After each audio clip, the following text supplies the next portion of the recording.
Yes, guys. Yes, people. Welcome back to Chelsea Fan TV. Welcome back to another episode of 5 Things We Learnt after Chelsea 5, West Ham 0. Very poetic. Love to see it. Big up to everybody that's locked in. Hit the like button, subscribe. It's a weird feeling. 2 games on the bounce. Well, 2 wins on the bounce. 2 games of really good football.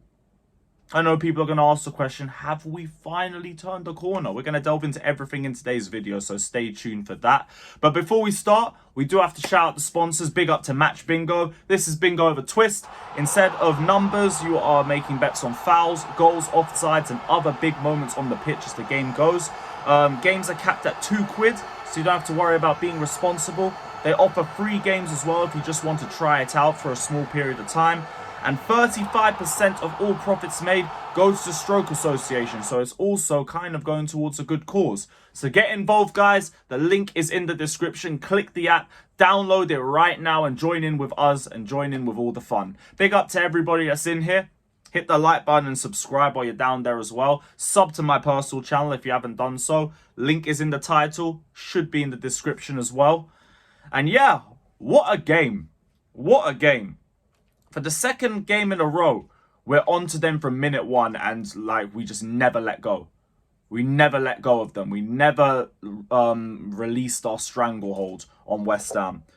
They came in, tried to sit back against us. They couldn't really do anything. Yeah, they did have a bit of bad luck with Bowen having a hat-trick of shots hitting the crossbar. But you know what?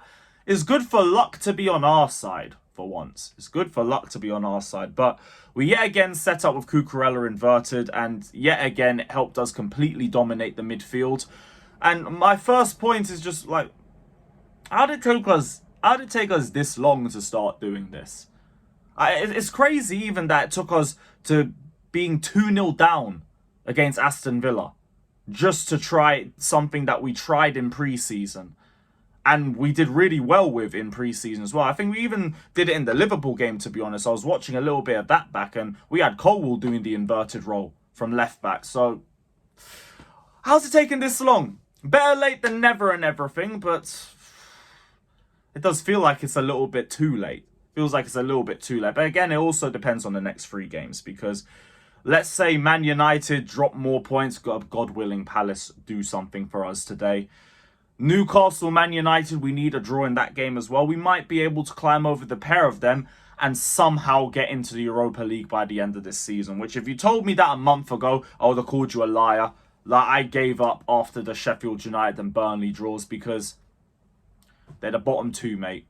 They're the bottom 2.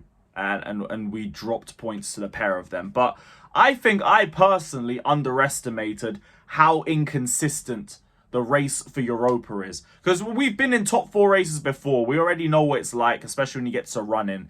Teams just drop points left, right, and centre. I don't think I realised the magnitude of how much more points get dropped when you go from a top 4 race to a top 7 race. So, yeah, I think we've been given another get out of jail free card. Brilliant. Brilliant. But now we're doing the Cucurella inverted. Can we please just stick with that? Let's not try and change it as soon as things go against us, or if we drop points, God forbid. I'm just glad we've got to that conclusion. But again, first point is just, how did it take this long to get to this solution when we have spent about 8 months just playing the same tactics? Same tactics, same inconsistencies. But glad we got there. Glad we got there. My second point, I wanted to touch on Madueke, because he had an absolutely sensational performance again. And the one thing I noticed from him, different to all the last games, even the Tottenham match, was the decision-making. The decision-making was getting a lot better today. And I think this is what happens when you give him more game time, because him, and to a point Mudryk as well, but I don't think Mudryk had as good of a performance. The pair of them have not been given enough game time to learn game management, to make mistakes and improve from that, or to even build a run of form.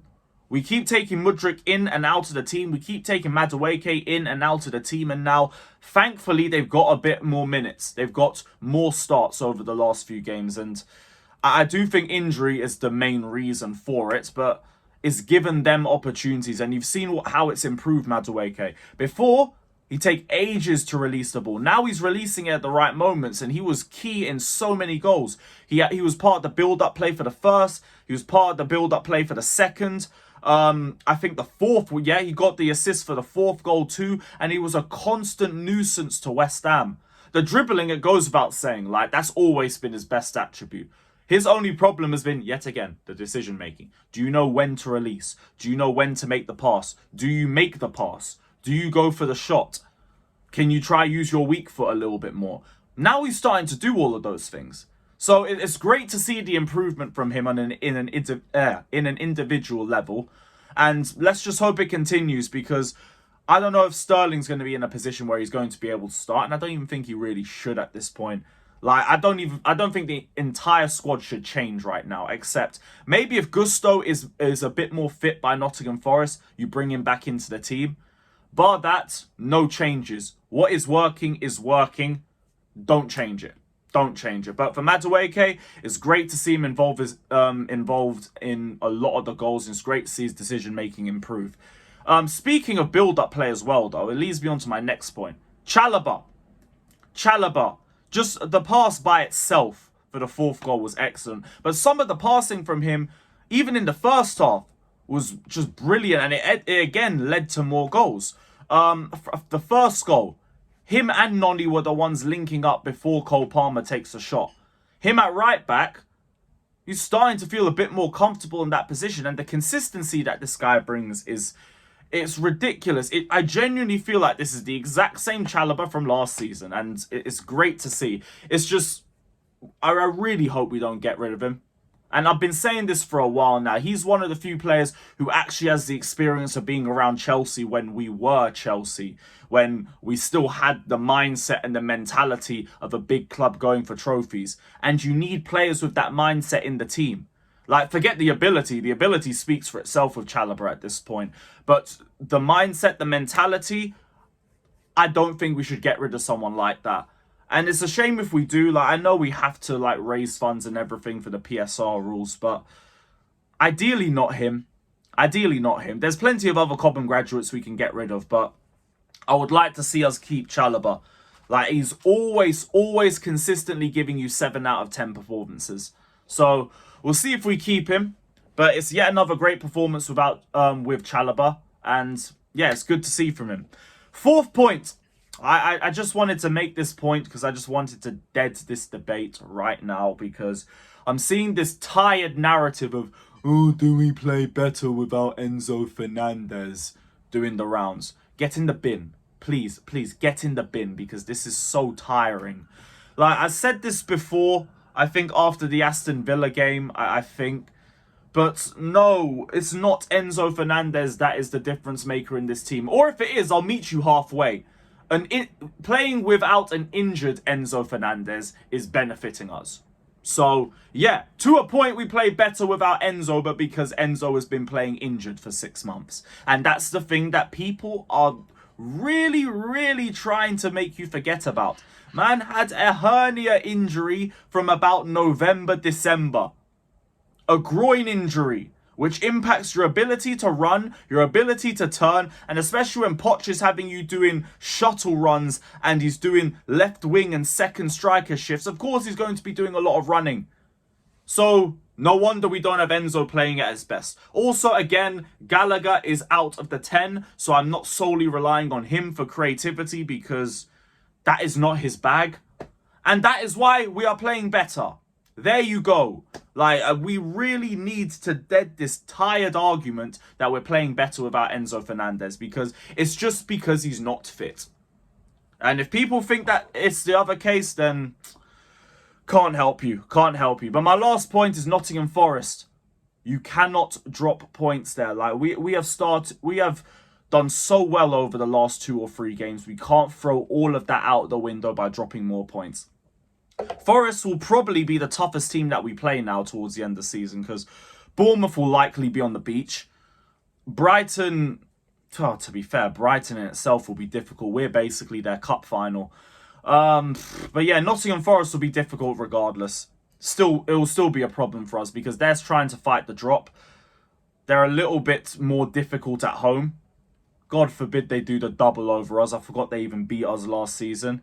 And they're also going to have the low block, which is going to be great. It's really going to be great. But I do feel optimistic for that one. You can't not be optimistic after the last 2 games that we've had. It's just, there's still an air of cautiousness about it because I have seen us do well and fumble so many times this season. That's why I'm not changing my minds on anything about the players or the manager just based off 2 games. It's just keep doing you, keep getting wins. Let's see where we are at the end of the season. And I still would look for a new manager personally. But yeah, we'll see what happens against Nottingham Forest. Like, if we can get another win in that game, hopefully teams drop points around us. Manchester United do play Arsenal that weekend, so a little draw would be nice. I'm not rooting for an Arsenal victory. Like, them Wallads need to get dropped. But yeah, let's hope there's a draw in Old Trafford, and let's hope United lose tonight as well. Come on, Palace! Big up to everybody that's locked in though. Hit the like button, subscribe, all of that. Up the Chelsea. I'm still Poch out. And yeah, peace.